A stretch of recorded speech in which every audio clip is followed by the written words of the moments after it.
Was John Walker the US agent right for killing Nico in Falcon and the Winter Soldier? There's a lot of variables to go over, so let's get to it.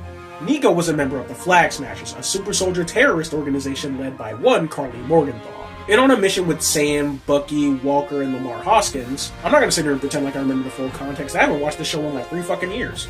A fight ensues with the Flag Smashers, which leads to Walker getting restrained by Nico. As Karli comes in to attack, Lamar intercepts her to try to save his friend, and unfortunately ends up becoming a casualty. Walker, in a blind rage, hunts down Nico, in which he decapitates him using Captain America's shield. Now, if you ask me, I would say Walker was not in the right for killing this dude. He didn't do it for justice or anything like that. He was just in a blind rage and was looking for someone to lash out on. And if he couldn't have Karli, it would unfortunately have to be Nico. But Darion, didn't you say he was in a super soldier terrorist group? Yes I did. Nico and the other Flag Smashers, like John Walker, are super soldiers. So that does make them a pretty big threat. And they did do some pretty messed up stuff earlier in the series, so it's not like Nico was some super innocent soul who didn't deserve death.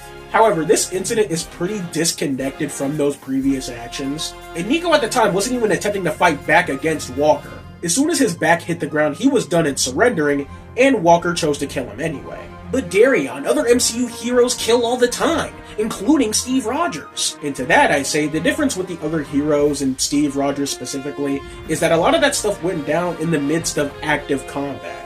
There's a difference between killing folks in the midst of active combat than viciously and brutally executing someone who's surrendering to you. And I don't know if I need to remind y'all, but that is very much something that Captain America, whose John Walker was chosen to fill the shoes of, would not do.